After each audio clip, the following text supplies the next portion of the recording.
Comment faire du feedback constructif pour mobiliser votre personnel?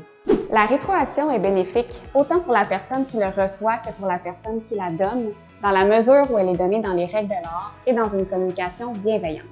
Donner du feedback constructif, qu'on appelle aussi du feedback négatif, peut être difficile au début. C'est une compétence qui se développe avec la pratique. Plus on en donne, plus on devient à l'aise et plus ça devient facile. C'est une compétence qui s'apprend et qui se développe.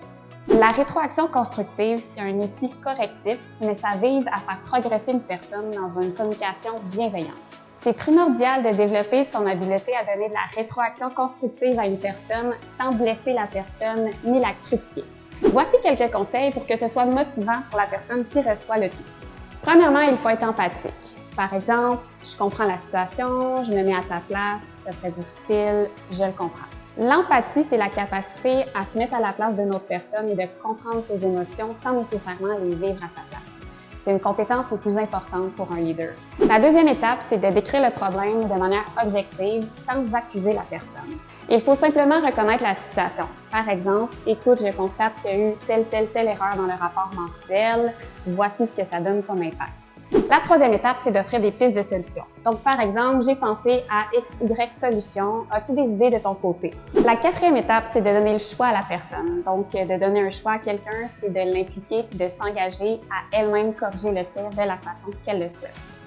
La cinquième étape, c'est de dire quel objectif clair et atteignable on veut atteindre. Par exemple, on doit remettre le rapport dans un délai X à tous les mois pour atteindre les objectifs de la compagnie. Donc finalement, il faut livrer le tout dans un ton de voix et avec des mots qui sont respectueux et bienveillants. Donner du feedback efficace et motivant à son personnel, c'est d'augmenter le sentiment d'affiliation, d'autonomie et de compétence. Finalement, c'est des vitamines psychologiques.